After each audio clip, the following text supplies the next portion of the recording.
Bueno, hoy tengo una mesa de lujo, vamos a hablar del tema del crédito en Venezuela. ¿Podrá retomar Venezuela el crédito? No quiero decir bancario, porque aquí en el panel también tengo a alguien que, bueno, ha dado una solución en cuanto a créditos particulares específicos, pero sí el crédito en Venezuela a gran escala. Y me acompañan aquí en el estudio. Tengo a José Grasso Vecchio, analista financiero, Oscar Doval, consultor financiero estratégico, a Jesús Palacios Chacín, economista senior de Conalítica, y a Pedro Vallenilla, empresario tecnológico y CEO de Cashea. Buenos días y bienvenidos. Los jóvenes están por Zoom y los veteranos están aquí en el estudio. Yo hubiera sabido eso y me voy por Zoom. Claro. Bueno, es que ya va la veteranía, la presencialidad, el venir a la radio. Los chamos son más tecnológicos, ¿no? Es una cuestión generacional, ¿no? Pero también de distancia. ¿Sí? Claro. Gusto saludarlos. Igual. Buenos días. Bueno, vamos a hablar del crédito en Venezuela. Voy a comenzar con José Grasso Vecchio, un poco entender cómo estamos, ¿no? Porque la preocupación, al menos de quien nos escucha, es, bueno, ¿cómo tengo acceso a crédito particular? Quiero progresar, quiero hacer una familia.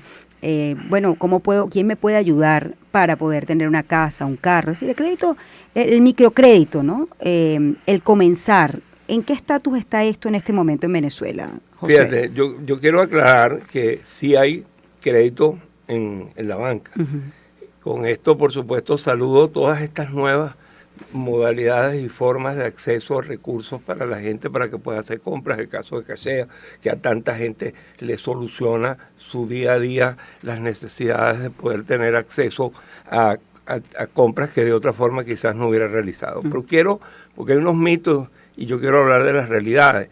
La cartera de crédito de la banca se ha concentrado en lo que llamamos la cartera productiva única nacional, que es una cartera a la que la banca destina el 25% de su crédito, y allí hay sector agroalimentario que se atiende, manufactura, uh-huh. Ciertas áreas de turismo también que se atienden, y ese crédito, fíjate, cuando vemos la cifra, el crecimiento interanual es de más del 98%. Cada año crece, cada mes crece 98%. Bueno, hay un crecimiento interanual interesante. Estamos hablando de 2.000 millones de dólares. Entonces puede venir una discusión si que eso es muy poco, que debería ser mucho más. Bueno, siempre hay espacio para que sea más.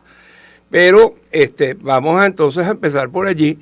¿Y cuál es la importancia de ese crédito? Bueno, que efectivamente yo lo insisto mucho, la canasta, los productos uh-huh. de la alimenticia del venezolano están allí, y sí, es bueno siempre recordar que estamos hablando de maíz blanco amarillo, estamos hablando de arroz, estamos hablando de caña de azúcar, de hortalizas, estamos hablando del sector avícola, uh-huh. Estamos hablando de leguminosas, ajonjolí, café, cacao, sábila, camarones. Algunos de estos productos, por cierto, están dentro del área de la obligatoriedad, y otros como café y cacao simplemente son atractivos para el crédito. Entonces, crece 98%.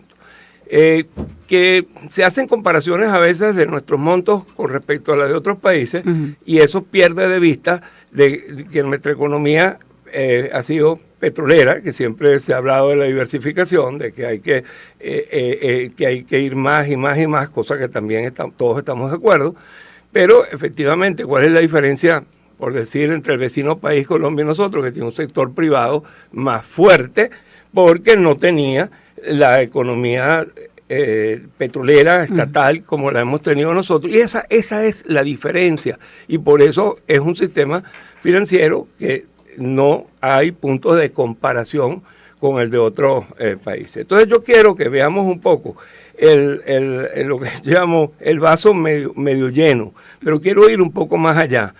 Hay, además de este crédito que es muy importante, crédito en microcrédito, que tiene una obligatoriedad del 3%. Está el crédito se incorporó el año pasado, a finales del año pasado, el crédito a la mujer. Se incorporó en la banca pública, consigues créditos para jóvenes y créditos para emprendimiento. Muchas de estas cosas en el sector privado, y volvieron a aparecer los créditos para vehículos a 3 años y a 5 años, las tarjetas de crédito con montos bastante bajos, pero que ya están ahí también y han ido mejorando y han ido subiendo. Cuando digo esto es una realidad, estas son cifras, las cifras son las que son, las cifras no mienten, las cifras no son un invento. Alguien me va a decir, bueno, pero es que no me han dado crédito o no me han ofrecido crédito. Bueno, prepárese para el crédito. Es decir, tú no puedes llegar con un vehículo 0 kilómetros y te vas a ir a pedir un crédito importante, un crédito grande, un crédito para un negocio. Simplemente prepárate para ello. Y prepararte para ello, inicia tu relación bancaria, ten tus cuentas, haz solicitudes pequeñas, paga bien. Por cierto, el venezolano es un buen pagador. La morosidad es apenas del 2%. O sea que la cartera de crédito es la que hay, es muy sana. 2% de morosidad es maravilloso, y con una provisión de más del 170%. Yo quería comenzar con eso y por supuesto doy la bienvenida a todas las formas de que provean facilidades para que el venezolano pueda ir al comercio, comprar. Bienvenidos, creo que son importantes, creo que nos veamos todos como un complemento. Bueno, a ese tema vamos a entrar. Voy con Óscar Doval para que hablemos desde su punto de vista cómo está el crédito en Venezuela. Es cierto que están las cifras, quizás hay un comentario del ciudadano de a pie, bueno, yo no tengo acceso a ese crédito, quiero tener acceso, por ejemplo, a una vivienda, estamos hablando de créditos particulares, ¿no? ¿En qué punto estamos en este momento? Fíjate, qué bueno que mencionas eso, Shirley, porque ciertamente, como dice el doctor Grasso, hay cualquier cifra en torno a los 2 millardos de dólares otorgados en créditos que se otorgan en bolívares, pero la necesidad crediticia de Venezuela debe estar en torno, y Jesús Palacio, que es pero mucho más agudo que yo en esto, debe estar en torno a los 7.000 millones de dólares. Algo cercano a eso. Si nos ponemos un poco críticos, puede ser 5.000, 6.000, pero bueno, estamos muy distantes entre los 2.000 millones que estamos dando y esa cifra que hace falta para activar el país desde el punto de vista financiero. Y ciertamente, como bien mencionaba el doctor, se está dando crédito al sector productivo, que son fundamentalmente grandes empresas. Pero el sector de consumo, que es el individuo a pie, y la pequeña y mediana empresa, no es sujeto mayoritario de crédito. Entonces tenemos un bache bien importante, porque si bien es cierto que estamos ahorita privilegiando, no está mal, estratégicamente no está mal, el sector productivo, si tú ves al dueño de una panadería, ¿okay?, que quiere pedir un crédito, mi querida amiga, vas a ver allí un parto seco, aunque esté preparadísimo, porque básicamente los bancos tienen medidas de restricción de dar crédito para evitar inflación, se sacan todos esos bolívares a la calle y para evitar la devaluación, que es esperado. Esa brecha de mercado, que no es nueva, que tiene unos 3 años atrás, la están aprovechando individuos como Pedro Vallenilla y Cachea. ¿Para qué? Para básicamente conceder crédito privado, se llama eso. Que por cierto, en otros países del mundo es bastante normal. Le dicen private lending, o sea, préstamos privados. Pero en Venezuela no habíamos conocido porque la banca tenía la posibilidad de financiar a todo el mundo que se la atravesaba. Incluso el mercado de valores, donde yo trabajo, era también emitiendo, muy pequeño todavía, emitiendo también instrumentos de financiación. Pedro dio la oportunidad, pero tú, cuando estabas en tu publicidad, hablaste de 2, ¿okay? Una compañía de seguros y una compañía de viajes que también están dando financiación. ¿Okay? No solamente es Cachea, quizás no el volumen de Cachea, que es por cierto una idea genial del señor Vallenilla que está presente, lo felicitamos por eso. Habla de financiamiento particular y pasa también con los concesionarios, a pero, veces Shirley, no. Cuando vinieron tus abuelos acá, ¿okay?, o mis padres, que ya fallecieron, pues que eran extranjeros, que venían aquí a vender, o eran comerciantes, no sé qué hacían tus abuelos, ¿no daban financiación también? Comerciantes, sí, claro, por supuesto. Daban financiación, o sea, daban fiado, que es una manera de dar crédito. Yo creo que Venezuela tiene que empezar a cubrir ese espacio, ¿okay?, con un esfuerzo propio también. Oye, no estoy diciendo que es fácil. La banca está haciendo su mejor esfuerzo, sin duda. Pero personas como Pedro, la persona que tiene un pequeño comercio, la persona que tiene una empresa como la que tú publicitaste, ¿okay?, yo, ¿okay?, como brindador de servicios financieros también, el mercado, tenemos que dar fiado. Recuperar el fiado, que fue, por cierto, en la década de 50, lo que nos jaló para arriba desde el punto de vista económico, en conjunto, sin duda, con una industria petrolera que se venía robusteciendo. Yo creo que ese es el camino un poco. A ver, Pedro, voy contigo, un poco entender, yo creo que en la historia de Cachea podemos entender por qué viste tú allí, digamos, bueno, ese nicho, esa brecha, y por qué apuntaron, digamos, al consumo. ¿Qué vieron ustedes en el mercado? Y creo que tienes ahí doble posición, joven, y además, bueno, el área, digamos, financiera y tecnológica, porque creo que se unen ambas cosas, ¿no? Pero definitivamente, ¿por qué, si crees que Cachea es una alternativa o es un sustituto del financiamiento que ofrece la banca privada y la banca pública? Sí, Lemi, gracias a tu pregunta. Y nada, la verdad es que después de los números del doctor Grasso-Vecchio y lo que dice Oscar, se lo agradezco muchísimo porque al final un poco mi experiencia viene de trabajar en países en donde el crédito de consumo o el crédito en general estaba masificado. Yo vengo de trabajar en el crédito de consumo en México, vengo de trabajar en el crédito de consumo en Chile, en Perú. Pero si vemos un poco y nos vamos más allá, y ante tu pregunta si esto es sustituto o es una alternativa, al final es complementario. ¿Dónde nacen los compra ahora y paga después? Nacen en los países europeos en donde el crédito de consumo es abundante. Nace y las compañías más fuertes son en Estados Unidos. Entonces, nosotros en Cachea vemos que la tecnología habilita y da un complemento, y me encanta un poco lo que dice Oscar, que es que al final nosotros como privados no es la única responsabilidad, y como decía el doctor Grasso-Vecchio, decía, mira, aquí el crédito bancario ha venido creciendo, pero no son los únicos responsables, como dice Oscar, que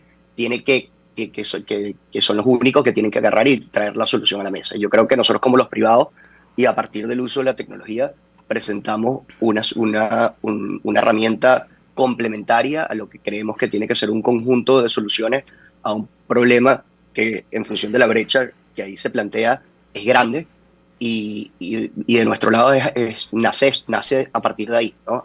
Cómo nosotros desde la tecnología podemos sumar y ser complementarios, más nunca sustitutivos. Tú has tenido la oportunidad, desde que pusieron a Cachea, digamos, en el mercado, levantar una data importante. ¿En qué más pide crédito la gente? Shirley, yo creo que va a depender mucho, y aquí esto en función de lo que ha sido la evolución de Cachea, pero sin duda habían cocinas, habían líneas blancas que había que renovar, habían teléfonos que se tenían que renovar. Sí existían productos básicos de consumo, ¿okay? Que en cualquier otro país, y lo vemos en los comercios que se plantean dentro y que hacen vida, que son insumos que, bueno, que uno en cualquier otro lado puede comprar y comprar a cuotas. Entonces, sí hemos visto que eso abunda, pero también hemos visto, y nuestras historias son la mamá que pudo comprar los anteojos a sus hijos para que su hija pudiese regresar al día siguiente al colegio, ¿verdad? La familia que tiene que organizarse para los útiles escolares, ¿okay? Ese motorizado que trabaja y quiere cambiar las llantas de su moto. Entonces, ves esos momentos y esas historias específicas que forman parte de nuestro consumo eventual, que son las historias son las millones de historias que hemos podido contar de la mano de nuestros usuarios, que son los que predominan, y un poco la distribución que hoy en día existe. Sí, Jesús, Cachea y este tipo de financiamiento, digamos, privado, ¿compite o no con la banca? ¿Cuál es la responsabilidad en este caso de la banca? También, no solamente responsabilidad, ¿hasta dónde puede llegar? Es decir, ¿es necesario soluciones o alternativas como el caso de Cachea? ¿O definitivamente ese es un papel que debería estar cumpliendo o debería permitírsele a la banca? Sí, Shirley, bueno, creo que una muy buena introducción o comentarios del doctor Grasso-Vecchio, de Oscar, de Pedro, que estaba, bueno, sumergido en el mundo de estos microfinanciamientos, opciones, digamos, de compras con Cachea, que han sido un dinamizador del consumo. Eso sí hay que decirlo, ¿no? Desde el punto de vista macro, pues se nota el efecto Cachea, y lo notábamos desde diciembre mucho en diciembre del año pasado. Esperamos también un efecto en esta última parte del año. Yo creo que es un punto a diferenciar, es que sí, son sustitutos complementarios, un poco el debate que daba Pedro. Yo también coincido que son complementarios, además por una razón básica, los plazos, ¿no? Tú esperarías que las tarjetas de crédito al consumo te diera plazos de pago y amortizaciones mucho más largos, ¿no? Esperarías que, como suele pasar en los países desarrollados, tuvieras amortizaciones a 24 o 36 meses. La función de una aplicación o instrumentos de financiamiento como Cachea generalmente son a semanas, ¿no? O sea, plazos más cortos, que definitivamente facilitan el flujo de caja de los hogares, y la verdad es que viendo los números de Cachea, viendo sobre todo en los sectores en los que se ha concentrado, yo creo que Cachea ha sido, y este tipo de herramientas funcionan como diversificadores, del gasto familiar, porque bueno, si se concentran en compras de electrodomésticos, de ropa, o en actividades de recreación, en renovación de productos tecnológicos, ahí estás teniendo ítems que no están en las prioridades del gasto presupuestario de un hogar, que como hemos hablado muchas veces en Ecoanalítica, están sobre todo concentradas en comida, en salud, en educación. Seguro que en eso también el financiamiento, apoya, digamos, opciones como Cachea o alternativas similares, pero definitivamente ayuda mucho más a complementar a lo que no hay acceso hoy, sin alguna opción de financiamiento de más largo plazo como las tarjetas de crédito. Ahí coincido con Oscar. Es verdad que el crédito ha crecido, pero el peso que tiene la cartera de crédito al consumo, como porcentaje de la cartera de créditos totales, que se ha multiplicado por 2, como mencionaba Grasso-Vecchio en el último año. Y si lo acumulas a varios años, incluso, o sea, pasó de $200 millones en su momento más bajo, ahora a unos 1.600 o 1.800 millones, pero el porcentaje de la cartera de crédito al consumo es de 5% apenas. El incremento no ha sido ahí muy importante. Si nosotros estimamos que se necesita más o menos 1.500 millones de dólares para el crédito al consumo de los hogares, pues estás por debajo del 10%, ¿no? Entonces, ahí está ese desafío o esa brecha que cubrir, ¿no? Sin hablar del financiamiento a las empresas, que bueno, también hay un gap importante, pero ahí es donde más ha crecido, ¿no? En el último tiempo. Vamos a hacer una pausa, regreso, vamos a seguir hablando del crédito en Venezuela. Estoy conversando con Jesús Palacios Chacín, economista senior de Ecoanalítica, Pedro Vallenilla, empresario y CEO de Cachea, José Grasso-Vecchio, analista financiero, y Oscar Doval, consultor financiero estratégico. Usted puede participar con relación al tema de crédito, sus experiencias con respecto a este tema en @ShirleyBernay, @Circuito Onda. Ya volvemos. De la periodista Mercedes Herrera fue detenida el día de ayer. Buenos días y bienvenido, Román. Gracias por atendernos y bueno, hacerle también seguimiento al caso, ¿no? Que ha mantenido atento a la población, sobre todo a los caraqueños, ¿no? Sí, en efecto. Detuvieron a una chica identificada como Frengerlin Ortiz, de 25 años de edad, quien trabajaba ocasionalmente en la casa de Mercedes Herrera, limpiándola. Y ella, meses atrás, había tenido la oportunidad de ir a trabajar a esa casa y llevó a su novio, identificado como Keiner Gutiérrez, de 30 años de edad, para que hiciera unos trabajos de jardinería en la misma casa. Y desde ese momento ellos habían planificado robar a Mercedes dentro de su vivienda, ya que veían que se la pasaba sola, que su primo vivía en un anexo en la misma casa, pero en un anexo, entonces muchas veces no estaba en la casa y bueno, lo vieron como una oportunidad de cometer este crimen. Ahora, esta relación, digamos, laboral, ¿data de largo tiempo? No, ella trabajaba ocasionalmente desde hace al menos 3 meses. O sea, iba 2 veces por mes o una vez cada 2 meses a limpiar la casa completa. ¿Las autoridades tienen claro cómo sucedieron los hechos? Sí, totalmente. El caso fue esclarecido. En la mañana del 30 de septiembre, el día que se denuncia como desaparecida en redes sociales Mercedes, ella llama a Frengerlin para que vaya a su casa a limpiarla. En ese momento ella le notifica a Neiker que bueno, vamos a ir a la casa a cometer el robo. Y cuando ella llega a la Quinta Madrigal, ubicada en la 10ª transversal con la avenida San Juan Bosco de Altamira, ella le deja la puerta de servicio a un costado de la casa abierta a Neiker para que pueda ingresar y así robarse objetos de valor o dinero en efectivo. En ese momento, Mercedes estaba preparada para ir al Ávila y bueno, Neiker se la encontró dentro de la casa, la sorprendió, la ató de manos, la llevó hasta un cuarto, empezó a preguntarle por dinero, por objetos de valor. Ella le dice que en una gaveta de su cuarto tenía $1.000 en efectivo. El sujeto se lleva esos $1.000, se lleva unos objetos también electrónicos, se lleva también unas prendas más que no de oro ni nada de eso, sino de valor sentimental más para Mercedes, porque no tenía ningún tipo de valor comercial. Y al final, cuando terminan de cometer sus fechorías, Neiker le dice a Frengerlin que bueno, tienen que asesinar a Mercedes ya que ella los puede reconocer. Usaron una bolsa para asfixiarla, la amarraron con mecatillo en el rostro y luego llevaron el cuerpo hasta un cuarto de visita de la casa, donde lo cubrieron con sábanas y bolsas plásticas. Ahora, el tiempo monstruoso el caso, realmente, Román. Pero fíjate que siempre hubo la duda por qué la autoridad llegó o ingresaron a la casa tantos días después de la denuncia, ¿no? ¿Qué pasó allí? Primero tienen que entender que la desaparición pública, por así decirlo, cuando sacan el flyer y las imágenes en redes sociales de que Mercedes Herrera había desaparecido, fue el mismo lunes 30 de septiembre y fue a través de redes sociales, de familiares, de allegados, amigos, y bueno, comenzó a difundirse. El 1 de octubre se comienza la campaña como tal más fuerte, de que mira, seguía desaparecida, no se sabía dónde estaba ella, el primo vive en la misma casa, pero en un anexo, y cuando fue a la casa vio por encima las habitaciones o la sala, y no vio nada desordenado, vio todo en calma, todo normal, y simplemente siguió denunciando a través de redes sociales. El 2 de octubre en la noche es cuando oficialmente se trasladan hasta el 6CPC en la Avenida Urdaneta y hacen la denuncia formal ante esta institución. Una vez que hacen la denuncia, al día siguiente, inmediatamente, el 6CPC actúa y lo primero que hacen es ir a la casa. Y es cuando descubren dentro de las habitaciones que se encuentra el cadáver de Mercedes.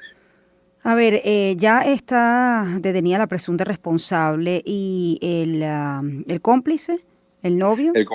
Neiker Gutiérrez sigue en fuga. Ellos cuando huyeron de la casa, se fueron hasta la avenida Francisco Miranda, agarraron una camionetica de transporte público. En ese momento se les caen a ellos el teléfono de Mercedes Herrera, que también eso ayudó a las investigaciones, ya que una persona que estaba en el autobús recogió este teléfono y cuando los familiares la llamaron, atendió a esta persona y dijo, no, yo me conseguí este teléfono en este transporte público, sentido hacia Petare. Entonces por allí ya pudieron ir triangulando lo que fue los registros de llamadas que Mercedes le realizó a Frengerlin, y pudieron ubicarla en La Dolorita, que es donde ella es detenida. Ahora, el cómplice, que Neiker, sigue prófugo actualmente y las autoridades están activamente buscando. Ahora, ¿se sabe si ellos formaban parte de alguna banda delictiva o tienen antecedentes penales? No, hasta el momento no hay nada sobre los registros policiales. Frengerling no tenía registros policiales. De Neiker Gutiérrez aún no han dicho si tenía registros policiales o no, pero no forman parte de ninguna banda. Fue un caso aislado que vieron una oportunidad de aprovecharse de una persona que, bueno, lo que le dio a ellos fue una oportunidad de trabajo y les abrió la puerta de su casa más bien y se aprovecharon de su confianza. ¿Se sabe cómo llegó Mercedes a ellos, a contratarlos? Ella se pudo conocer a través de allegados que fue a través de la misma zona que la vieron y preguntaron si te conocían a alguien y bueno, recomendaron a Frengerling, no, que ella una vez limpió la casa y se conocía que hacía ese tipo de trabajo, pero no fue de confianza recomendada como tal por alguien o amistad de ella. Lamentable el caso. Ahora, fíjate, Román, esa misma semana ocurrieron también otros feminicidios, ¿no? Claro, antes de esclarecer este caso, resultaba curioso si había algún tipo de relación entre un caso y otro, ¿no? Entiendo que no es así. Los tres casos tienen, digamos, variables independientes, ¿no? Sí, exactamente, son casos aislados. En el que ocurrió en el barrio La Alcabala, en el callejón San Guillermo, donde María Uzcategui fue asesinada, ella fue asesinada por su pareja, por un ataque de celos. Se generó una discusión y el sujeto la estrangula. Lo que sucedió en el Valle, también las investigaciones hasta ahorita, también se maneja que fue por otro ataque de celos.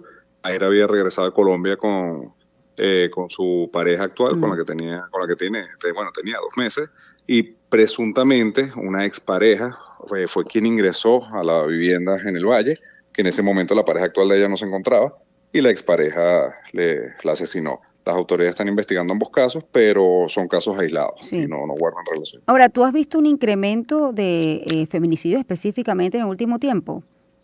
Bueno, sí ha habido un aumento desde la pandemia hasta la actualidad. Puede ser que lo que es la convivencia obligada durante la pandemia sí aumentaron los hechos de violencia de género en las relaciones.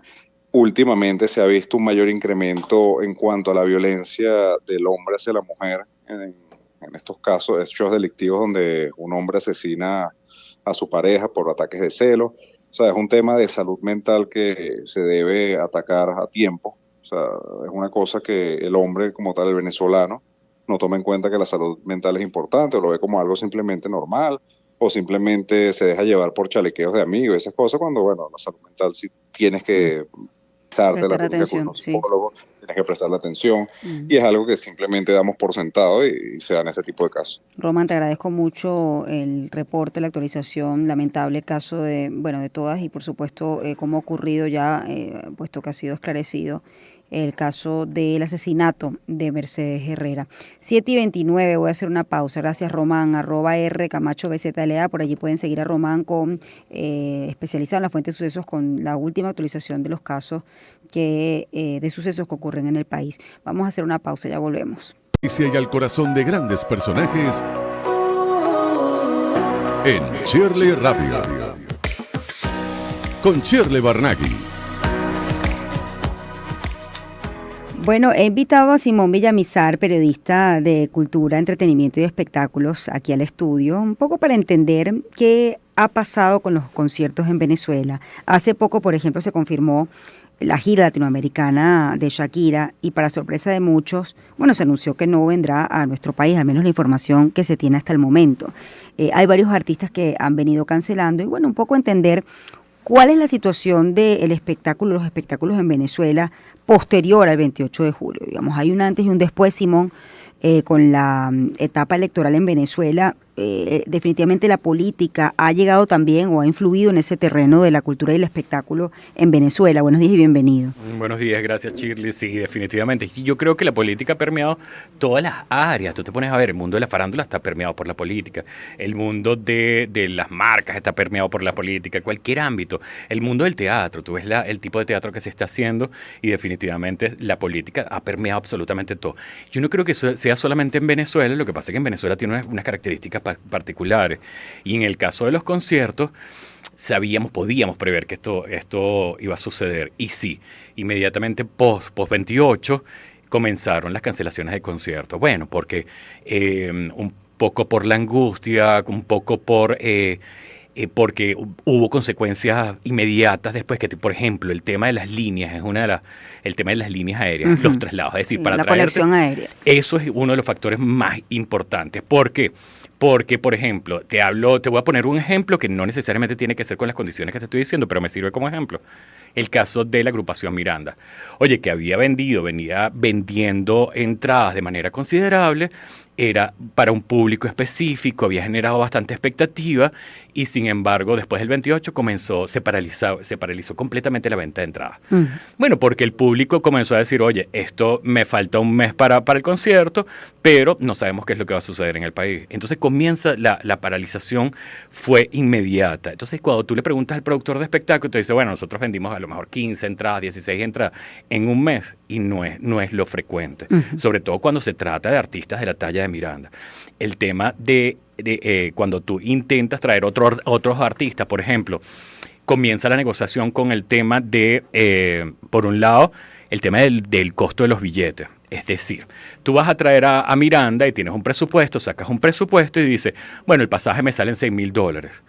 Cuando comienzas a establecer, porque ya no hay, porque hay cancelaciones de distintas rutas, entonces el pasaje se te puede encarecer a $26,000. Y tú dices, oye, ¿qué significa eso? Claro, toda la banda, pues. Claro, hacer un concierto es mover fichas, es una dinámica que te incluye una movilización de no solamente de iluminación, tarima, sino además todo lo que tiene que ver con, oye, los hoteles, los pasajes, todo eso. Sí, claro, ¿cómo negocias cuando le dices a Miranda? Y es el caso, por ejemplo, de Marc Anthony, es el caso de Silvana Estrada, de Floricienta. Le dice, oye, te tienes que venir a Venezuela y el vuelo para trasladarte aquí tienes que agarrar 6 vuelos y 6 vuelos son 16 horas. ¿Cómo le explicas tú a un dúo como Miranda que tienes que venir en 16 horas? Inmediatamente lo comienzan a poner en entredicho. Y cuando tú a eso le sumas el tema del costo de los billetes, pues que se te hace casi imposible. Claro. Son dos factores interesantes. El artista quizás no va a viajar en ese vuelo comercial, pero toda la banda sí. Claro. Creo que es importante que destacar esto, ¿no? Sí, claro. Que tiene quizás un tema, pero ¿y la banda? ¿Cómo hacemos para que esté a tiempo? ¿Usted cree que la conectividad aérea es un punto Eso es un punto fundamental? Importantísimo. Sí. Sobre todo porque, oye, porque estás manejando, tienes que sacar costos, porque sí. Aquí siempre se ha dicho que en Venezuela los conciertos salen más caros porque nuestro mercado es un poco más pequeño, no lo puedes comparar con Buenos Aires, por ejemplo, no lo puedes comparar con México, con Ciudad de México. Entonces, te encarece las entradas. ¿Quién va a llenar un concierto? Si cuesta tanto en este momento llenar un concierto, porque la verdad es que te lo habíamos comentado en la última visita aquí a Venezuela, decíamos cuáles son los conciertos que se están vendiendo. En verdad los conciertos, bueno, es un grupo particular de gente. Yo te comentaba en esa oportunidad que para este tema de los conciertos tienes que crear un caldo de cultivo con distintos elementos. Bueno, teníamos los anunciantes, bueno, porque ya ciertas marcas dijeron, oye, nosotros queremos apoyar, ya los tenemos, pero nos falta el bolsillo del venezolano, claro, que no se ha mejorado. Y no puede ir a todos los conciertos, tiene que distribuir, claro, ¿no? ¿A qué entonces, concierto voy? Claro, entonces si tú me dices a mí, oye, viene Karol G, pero también viene Maluma, que fue el caso de Maluma. Entonces tú dices, bueno, ¿a cuál voy? Al de Karol G, al de Maluma, y comienza la discriminación. Entonces son todos esos elementos que forman parte de este caldo de cultivo. Hasta este punto, ¿no? ¿Cuántos conciertos estaban confirmados y cuántos se han cancelado? Se han cancelado muchísimos. Comenzó la ola de cancelaciones, comenzó con Marc Anthony, siguió con... por ejemplo, te voy a decir no por orden de fecha, pero se canceló el italiano Zucchero, por ejemplo, se canceló Floricienta, que era un espectáculo para niños, se canceló Silvana Estrada, por ejemplo, se canceló... John Mico también, ¿no? Que canceló John Mico, por ejemplo, se canceló, aquí tengo más o menos la chuleta, Aventura. Aventura era interesante porque es la gira que iba a traer de vuelta a Romeo Santos. No solamente Romeo, pero iba a venir con sus inicios, con sus raíces. Y era uno de los conciertos más, digamos, que forma parte del street, digamos que del mainstream, de eso que el público masivo quisiera apostar o decir, oye, yo guardo mi dinero para esto, y sin embargo lo cancelaron. Ahí hubo una ola de cancelaciones, otros comenzaron a jugar con la fecha. Comenzó, por un lado, mucha gente canceló, por otro lado, otros comenzaron a jugar a la postergación. Entonces, claro, por allí vemos que Vos Veis, por ejemplo, también se cancelaron varios de los conciertos.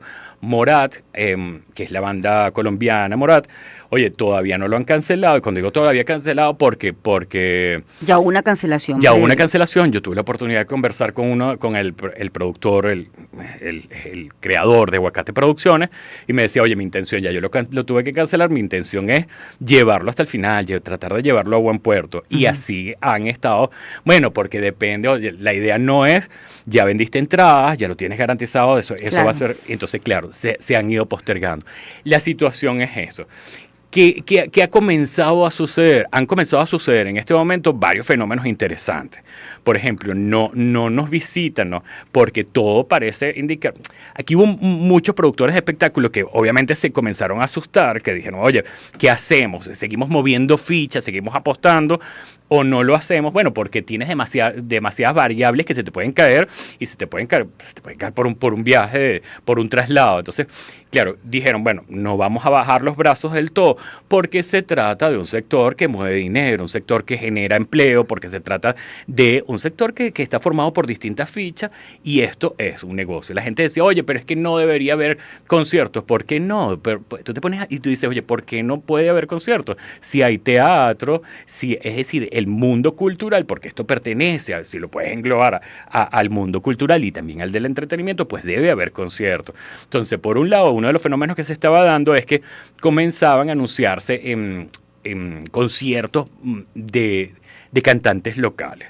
Y eso es interesante porque volvemos, yo incluso decía, oye, ¿será que podemos hacer como el 1 por 1? ¿Te acuerdas de este movimiento de los 80? Entonces, pero entonces se mezcla otro factor importante allí, que es el tema de la política, que hay artistas que han dado declaraciones, por ejemplo. Entonces el caso y no sabemos si esos conciertos que están anunciados pues vayan a salir airosos. Es decir, ahí tenemos, por ejemplo, en noviembre tenemos un concierto que se llama Venezuela es Mujer, en el que está anunciada Kiara, Karina, el que está anunciada Scarlett Linares y también Elisa Rego, y sería interesante. Y hay varios conciertos que vienen por allí, que son sobre todo de agrupaciones venezolanas. Está un festival por allí pendiente en anunciarse en cualquier momento, un festival que lo promociona una empresa de telefonía celular que lleva el nombre del el festival. Entonces ahí se van a anunciar, pero son sobre todo bandas locales. Bandas locales. Por ejemplo, en una hora, de aquí a las 11 se va a anunciar el Cusica Fest, por ejemplo. Bueno, justo hoy. Sí, por eso estás aquí, ¿no? Somos productores, ¿no? Bueno, pensaba en el Cusica Fest,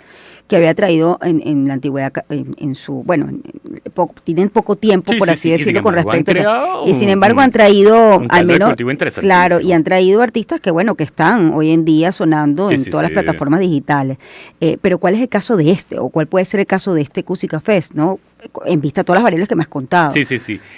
Bueno, el Cusi Café se produce con mucho, pero con mucho tiempo de anticipación, y la verdad es que los chicos de Cusi que han intentado de alguna manera reproducir el ejemplo que se está haciendo el Estéreo Picnic en Colombia, que se terminó convirtiendo en un ejemplo para toda América Latina, hoy van a anunciar el cartel. Y sí, ¿qué es lo que hace Cusi Café, por ejemplo?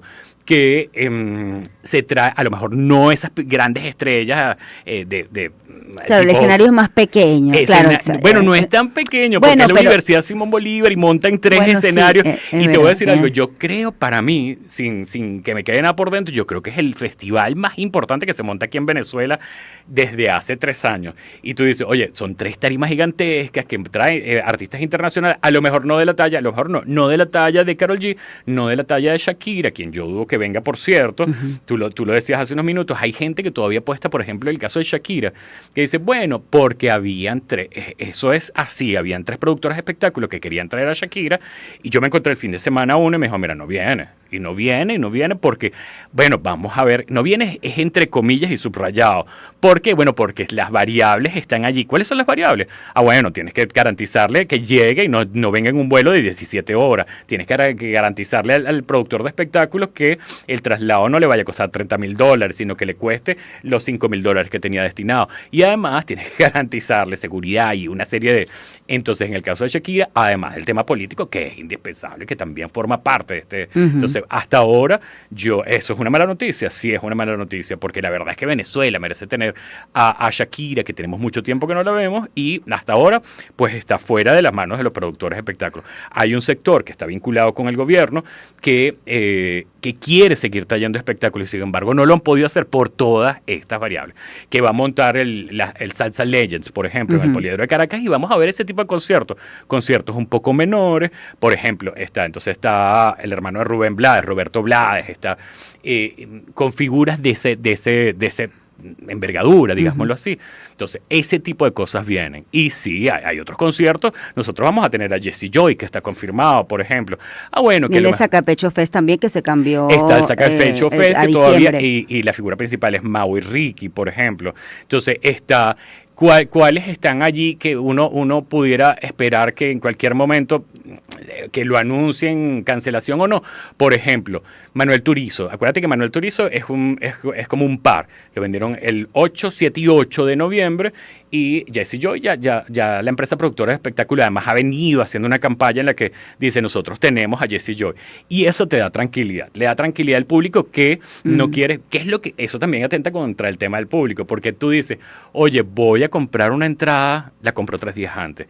Y eso al productor no le interesa tanto, porque tienes que garantizar los pagos, claro, de montar. Es decir, como la taquilla ha cambiado en Venezuela, me imagino. Sí, es decir, en este momento la gente quiere comprar con anticipación. Así se comporta generalmente. En Venezuela no es el caso. En Venezuela es más cerca de la fecha. Claro, y ahora más. Claro, entonces el productor duda, ¿será que no voy a vender el show? Porque eso te crea un clima. Es decir, ¿qué pasó con Miranda? Yo quería ver Miranda. No sé qué ocurría contigo, pero yo en el caso, yo quería ver Miranda. Entonces tú dices, cuando comienzas a apostar, dices, bueno, viene Miranda. Por allí se corrió la voz de que venía Chayanne, por ejemplo.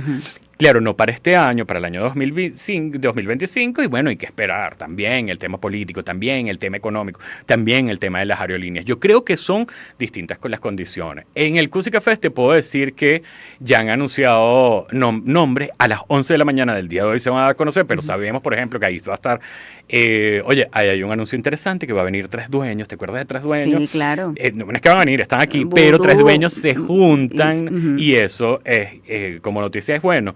Y a lo mejor tiene que ver con lo que te digo. Hay un movimiento por allí que tú dices, oye, sería interesante que nuestros artistas comenzar, ¿por qué no tener un concierto del propio Micro TDH, por ejemplo, solitario allí?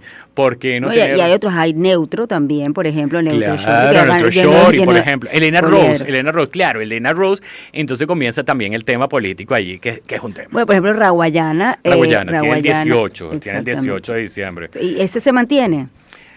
Eso no lo han cancelado. Yo Porque tengo yo aquí sé la que lista, yo tengo la lista oficial. Entiendo que las ventas de las entradas son maravillosas. Maravilloso. Por taquilla no tienen un problema. No, por taquilla no tienen un problema, por producción no tienen un problema. ¿Cuáles se mantienen? O sea, por allí viene.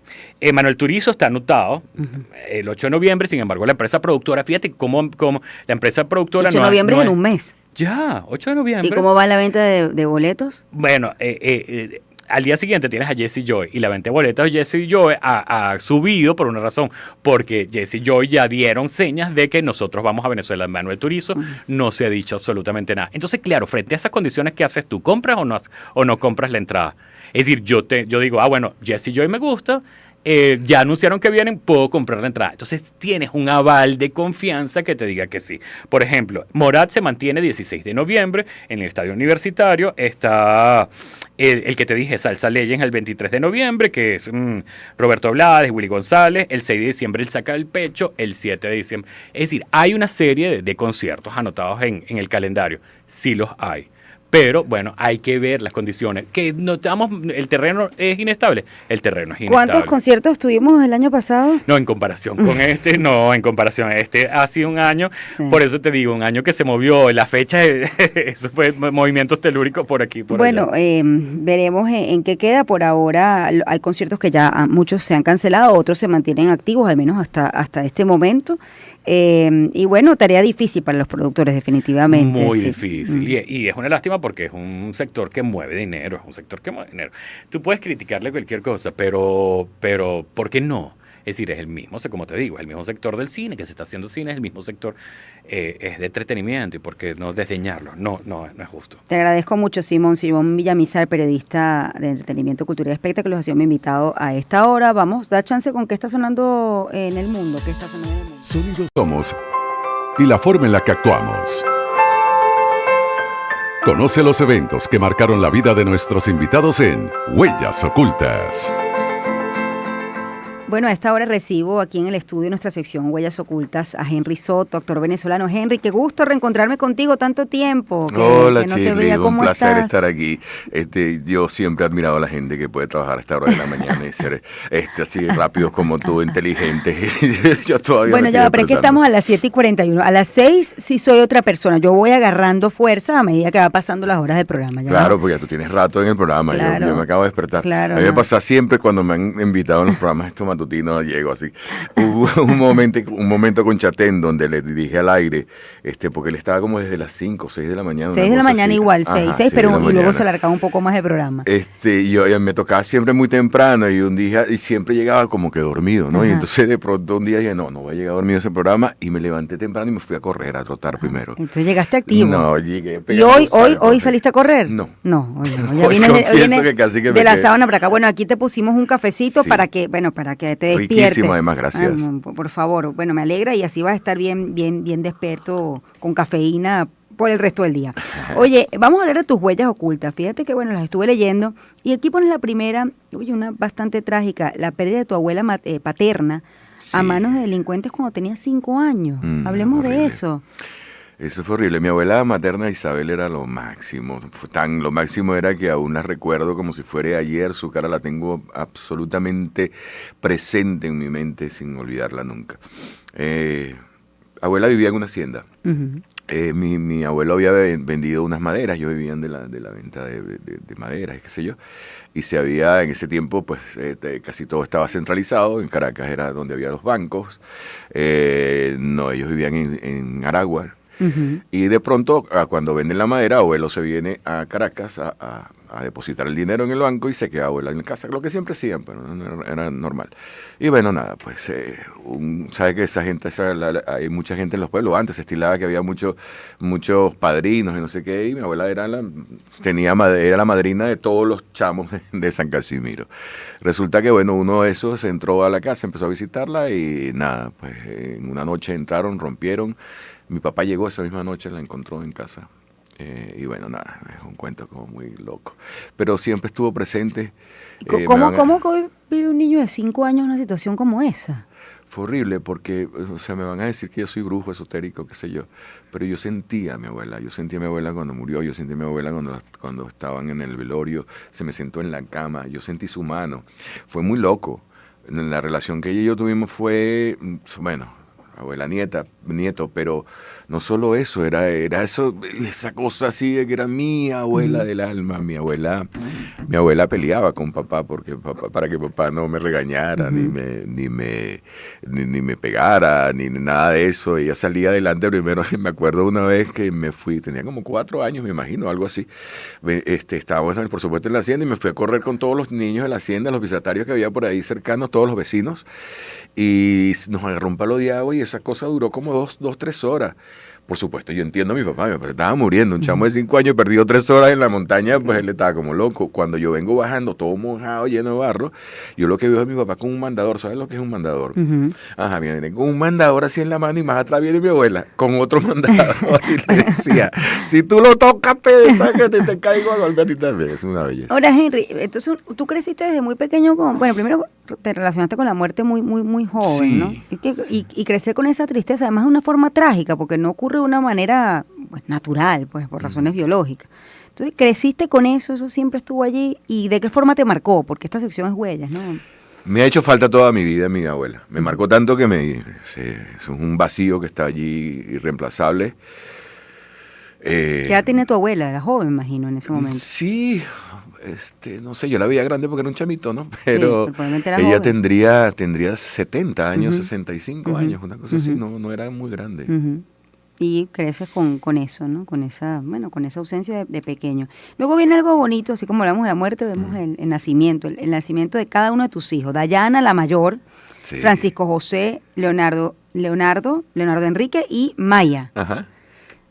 ¿Cómo te marcó el nacimiento de tu primera hija, ¿no? Es decir, de esa responsabilidad que supongo, bueno, eso le cambia la vida a cualquiera, ¿no? Eso fue una locura. Primero porque ya casi que estaban haciendo el día después que yo. Fue muy joven. Sí, ¿Qué edad tenías la tú? tuvimos a los 19 años. Ojo, no me arrepiento para nada. Entonces, ha sido lo mejor que me pasó en la vida, lo agradezco a diario. Mi hija Dayana es, además de hija, amiga, es a quien llamo cuando tengo algún problema, a quien le pido, en vez de ser al revés, las cosas han ido cambiando. Mi hija y yo somos una llave maravillosa, todos, por supuesto, los 4 hijos y yo, pero es que ella es la mayor, ella cumplió ayer 45 años, Imagínate. entonces es casi que contemporánea. Nosotros, cuando salíamos, ella, había algún muchacho fastidiándole, qué sé yo, entonces éramos novios. Papá, si se acerca, eres mi novio. Ok, tranquilo. Porque éramos muy chiquitos, Bueno, entonces ella me enseñó a crecer a mí. Entonces, a los 19 años te llega esta responsabilidad. Sí. Bueno, eso cambia la vida. ¿Cómo te Una cambió la maravilla. vida a ti? Todo, tuve que trabajar como un loco. Trabajar, dedicarme a ella, entender lo que era ser padre, porque nadie nos enseña, ¿no? Es una cosa que ellos, sí, no es que nadie nos enseña, ellos no son quien nos enseña, pero por supuesto tenemos que esperar que estén para que nos enseñen. Y nada, ella me enseñó a ser padre, a ser ser humano, a entender a los niños, me enseñó a quién tenía que amar siempre por toda la vida. A ver, ¿te sorprendió esa noticia a los 19 años? Sí, ¿te sorprendió tal como que de alguna manera te asusta, te da miedo, te da temor? Mira, yo estudiaba afuera. Fue un tema, aquí se los cuento después aquí entre tú y yo para que nadie lo sepa. Ajá. Nadie nos está escuchando. Sí, era una época bastante distinta pues a la nuestra. Entonces fue casi como un ataque de rebeldía que nos dio a ambos, porque eran muy estrictos los padres de la madre de mis hijos. Y a quien adoro, ojo, todavía somos amiguísimos, por siempre ella, toda su familia, tenemos 25 años casados. Y casi que fue obligado, o sea, nosotros lo hicimos para que hubiera una respuesta y que entendieran que nosotros estábamos enamorados y que queríamos hacer una vida juntos desde jóvenes. Y así fue. Bueno, y duraste 25 años, además, ¿no? Sí. Un matrimonio de largo tiempo.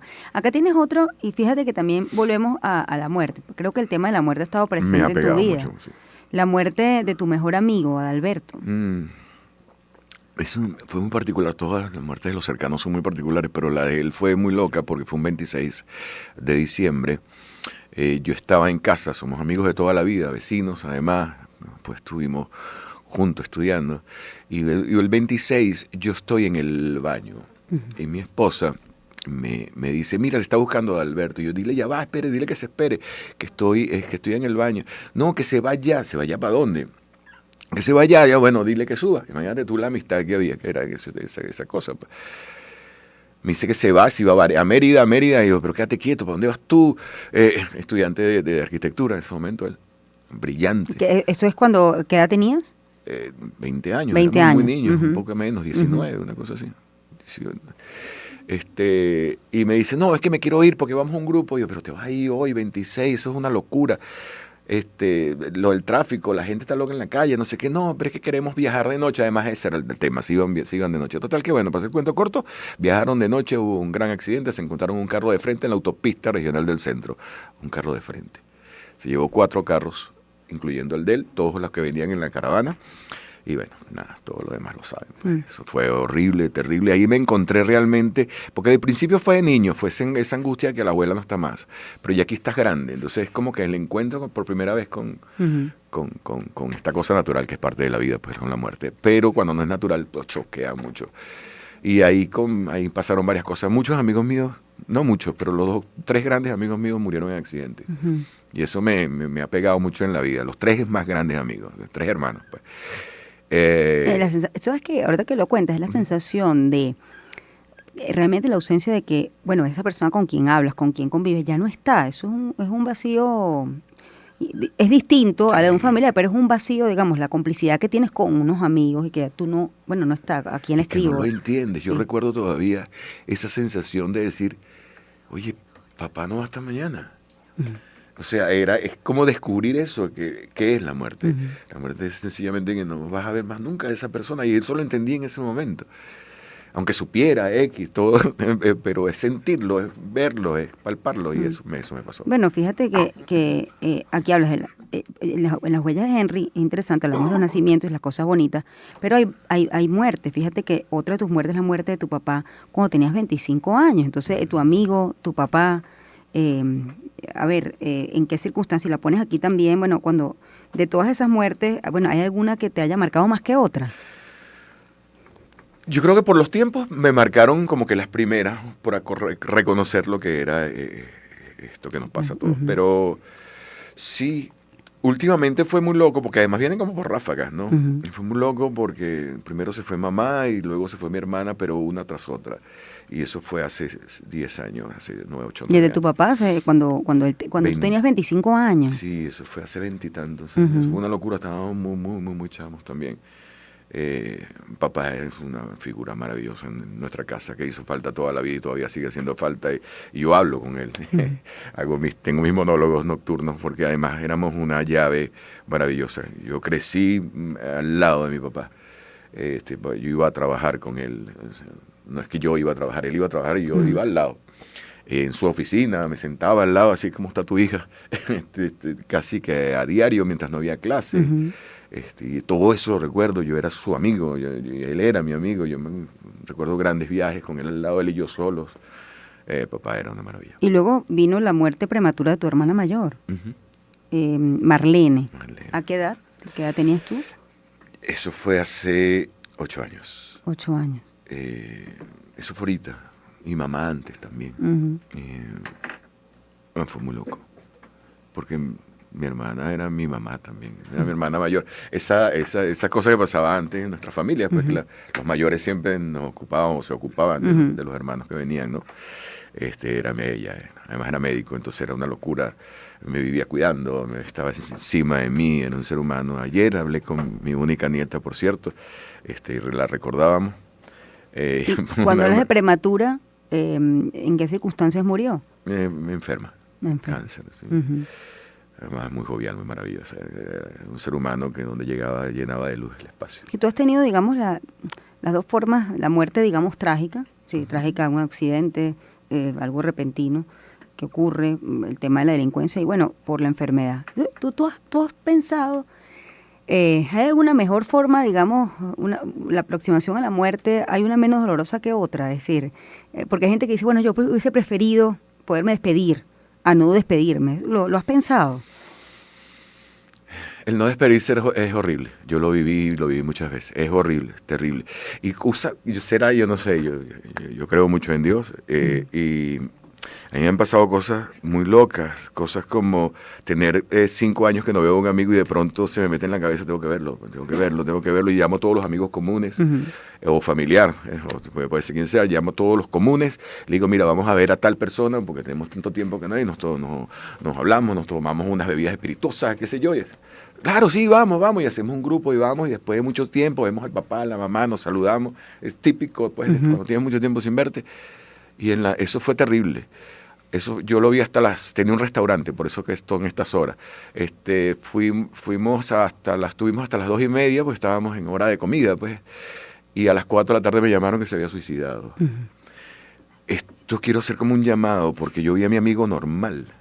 Yo lo vi perfecto, yo nunca vi que había algún detalle que me dijera que iba a pasar algo.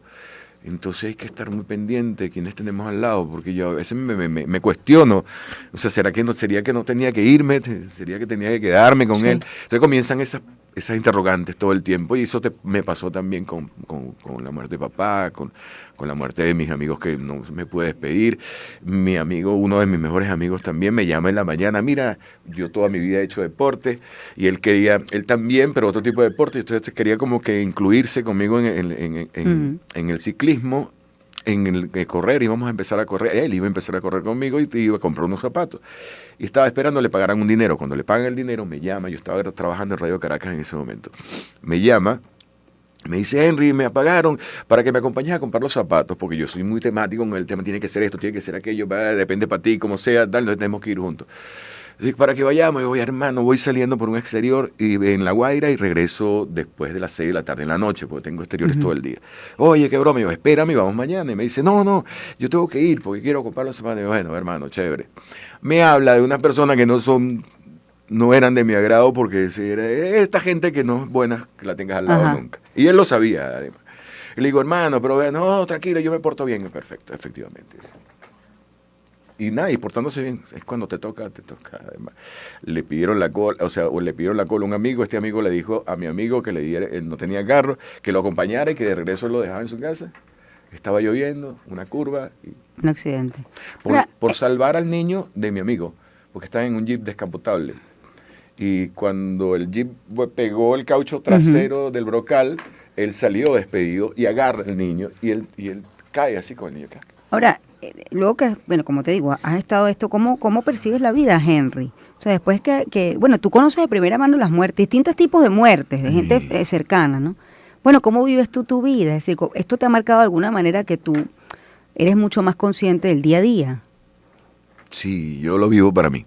Los días todos son como que van a ser los últimos, como que ya estoy llegando a la meta, y entonces, sí, típico, y siempre habla de la meta, como competía, pues entonces como que empiezas a apurar y saber que vas a llegar, pero que tienes que ¿cómo se llama? Aguantar o de administrar tu cuerpo, porque ya estás agotado, ya está todo eso. Eso me parece, se parece mucho a lo que pasa con el tema de la muerte conmigo. Yo me vivo mis días intensos. ¿Le perdiste el miedo a la muerte? Sí. A mí me han pasado cosas esotéricas muy locas, a mí me han hablado, se me han sentado al lado, no tienes idea, Shirley, te lo juro. Pero eso me ha ido, de principio me asustaba mucho y de pronto ya no. Eso, yo alguna vez cuando la gente me dice, ay, pero tú vas a estar creyendo así, bueno, eso mismo decía cuando pensaba que en el universo estábamos solos, ¿no? Cojo que tampoco me lo contaron, yo los vi. A mí me han pasado cosas muy locas. Ahora, pero dime algo, Henry, a pesar de esto, de estas muertes duras, ¿has tenido una vida feliz? Es decir, ¿eres una persona feliz? ¿Has vuelto a sonreír? ¿O esto te acompaña? ¿O es un peso que tienes ahí? No dejo de reír nunca. Yo creo que me da más fuerza. Yo siempre ando con un comentario simpático en la boca. A mí me gusta que la gente se ría y me gusta reírme. Yo creo que más bien me ayudó a entender que estar sentirte mal es perder tiempo. Sí, estamos de paso también. Exacto, sí, y además yo no quiero perder tiempo, yo quiero ganarlo todo. Entonces, si me voy a estar bravo, yo voy a perder 1, 2 horas, 2 días, 3 días con mi pareja o con un amigo, o con un compañero de trabajo bravo, porque estás loco, minutos. O sea, yo puedo tener una diferencia y te digo, Shirley, no me gustó esto, mi amor, por favor, ¿te parece? Sí, chévere, ok, chévere, ya se acabó. Listo. Yo no estoy bravo jamás en mi vida. Sí, bueno, es que esto marca, ¿no? Y uno aprende a valorar la vida mucho más. Oye, en tus huellas, ya me queda poco tiempo, pero tengo que preguntarle esto a Henry. En tus huellas no está la parte profesional. ¿Para ti no es una huella haberte convertido en actor? Hay un artista que me marcó cuando lo oí en una entrevista, que es Björk. Que cuando ella le preguntan en cómo se maneja en Islandia con su gente, con sus vecinos, la gente que creció con ella, cuando la ven ahora famosa y tal, y de pronto ella dice, normal, ese es mi trabajo, y ellos entienden que es mi trabajo. Para mí mi trabajo, aunque es parte de mi vida, aunque ha sido parte grande, son 45 años ya en esto, siempre primero estuvo mi familia. Ni la época de oro, como le dicen, a mí toda mi vida ha sido de oro, como la he vivido. La época de oro, siempre, mi alma mater es el teatro, y cuando me invitaban a hacer teatro, por supuesto quería correr a hacer teatro, pero entonces me estaba quitando los fines de semana a mis hijos, y no podía. Además, no es que a mis hijos, me lo estaba quitando yo, porque quien disfrutaba a mis hijos era yo. Y entonces yo me estaba privando de eso, y además en los mejores momentos, porque son cuando están chamos, cuando están así, que son una ricura. Cuando están grandes ya se hacen independientes, o sea, la relación es distinta, hermosa igual, pero es distinta. Los niños son una ricura. Entonces yo no quería perderme eso. Además yo era un niño también, o sea, éramos como un poco de niños creciendo juntos, ¿no? Y entonces yo me dediqué a mi familia, yo me dediqué a estar con ellos, yo me dediqué a disfrutarme mucho la playa con ellos, a llenarme de arena, todos esos años de niñez de ellos y mía, y fue maravilloso. Sí, siempre estuviste como en tierra, pues, ¿no? A pesar de la fama. Sí, papá en un momento, yo creo que yo perdí la tierra en algún momento, que papá me dijo, estábamos sentados comiendo y de pronto me dice, Henry, no olvides que llegaste donde llegaste por ser como eras. En ese momento no lo entendí, te lo juro. Después con el tiempo fue madurando y yo, y empecé a cuidar yo lo que estaba haciendo. Quizá algo tenía razón, quizá no, seguro tenía razón y yo no me había dado cuenta, porque esas cosas además no te das cuenta. Sí, no te das cuenta y están allí. Oye, Henry, tienes, por cierto, una obra, me dijiste, bueno, yo soy un hombre de teatro. Yo tuve la oportunidad de verte con mis hijos en una obra infantil, Caperucita Roja, y tú sabes que me llamó la atención. Qué bonito, cuando se hace teatro infantil, estaba muy bien hecho, es decir, tu personaje, de todos los que estaban allí, pero oye, realmente era un trabajo bien hecho. A veces siento que las obras infantiles, por el público, digamos, cuando es un público de menores, entonces se relaja un poco el rigor, y no es el caso, ¿no? Eso es una percepción muy particular. Yo vi que había una obra muy bien ejecutada allí y me encantó verte en ese personaje, porque nunca te había visto hacer teatro infantil. No, yo sé que esta es otra obra, pero quise decírtelo porque de verdad me impresionó muchísimo. Gracias. Ahorita regresas con El Juego, ¿no? Cuéntame dónde puede la gente verte y reencontrarte con lo que, bueno, no es una huella para ti, pero es una huella para la vida de muchos, porque tú has estado y la gente ha crecido contigo, ¿no? Aquí lo veo. Oye, Henry, qué bueno verte, qué bueno que estás en el teatro, porque bueno, estuviste por mucho tiempo en el corazón de los venezolanos a través de la pantalla. Gracias. Por favor. Mira, esta obra que no es una obra en realidad, esto fue un ejercicio de un taller de dramaturgia en Argentina, con un gran dramaturgo, y de pronto cuando empiezan a hacer el ejercicio sale esta cosa y resulta que ha tenido un éxito absoluto en donde se ha presentado. De hecho, te enteras que es un taller cuando ves que hay 18 personajes. Eso es típico de los talleres, porque tienen que estar todos los que están allí, ¿no? Hay 18 personajes en escena, no sé qué. Y se fue desarrollando una historia muy loca, que es una experiencia más que una obra teatral, una experiencia sensorial, porque es una familia que se reencuentran por la desaparición de un primo, misteriosamente, y entonces van a hacer una sesión, porque el abuelo era medio espiritista, era espiritista, y entonces van a hacer una sesión para saber dónde está el primo que está perdido, y pues ahí es participativo con el público, se hace todo un ambiente. A mí me da mucho susto, yo nunca he hecho este género porque el suspenso es muy, muy, muy delicado. Y si no está muy bien hecho, que lo hablábamos en estos días con la directora, que es una maravilla, y decía mi hermana, si esto no está bien hecho, vamos a hacer basura. Y si está bien hecho, vamos a hacer lo que queremos hacer. Me dice, vamos a hacer algo. ¿Cuándo se bien hecho. estrena? 15, 16 y 17 de noviembre, ¿no? Sí, son 3, por este año son 3 funciones nada más. 15, 16 y 17 de noviembre. En un espacio que abre, ¿cómo se llama? Sala 5 de Cinex Tolón. De Cinex. Ajá, Sala 5, los interesante. Qué bueno, enhorabuena, bien recibidos sean siempre. Las salas de cine se están prestando para hacer teatro y cosas que sean sencillas, donde no tengas que usar el gran escenario ni tramoya. Qué bueno. Y esta experiencia es maravillosa para ese teatro. De hecho, ensayamos un día allí y ves las sillas, así, había momentos donde hay blackout. El público se va a divertir. Quien sufra de nervios y cosas de esas, no vaya, por favor. O si no, arriésguese. Si no, bueno, vaya con quien le tenga mucha confianza y le agarre la mano. Las entradas en libre.com con facilidades de pago en cachea, qué interesante. Oye, qué bueno esto también, que haya facilidad de cachea para el teatro. Yo tengo que despedirte, Henry. Aquí la gente me está diciendo que Henry está guapísimo. Henry, ¿está soltero? ¿Está casado? Estoy solterísimo. Está soltero. Ay, ahí está soltero. Mira, aquí está la gente, está guapa y se ve muy bello. Una cosa increíble. Bueno, gracias. Acojan datos que está soltero Henry Soto. Gracias, Henry. Te mando un abrazo y gracias por haber compartido con nosotros gracias este momento a ti, tan Shirley, íntimo. de verdad, un placer, qué lindo. Un placer estar aquí. Yo en algún momento, esto quería decírtelo en vivo y con toda esta gente oyendo. En algún momento leí una cosa que pusiste en el IG, en el Instagram, de tu familia, una foto del Holocausto. Y yo te puse, yo lo posteé en mi muro porque me pareció durísimo eso, ¿no?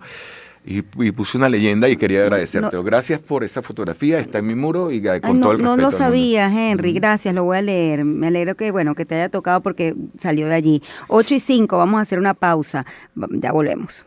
Onda.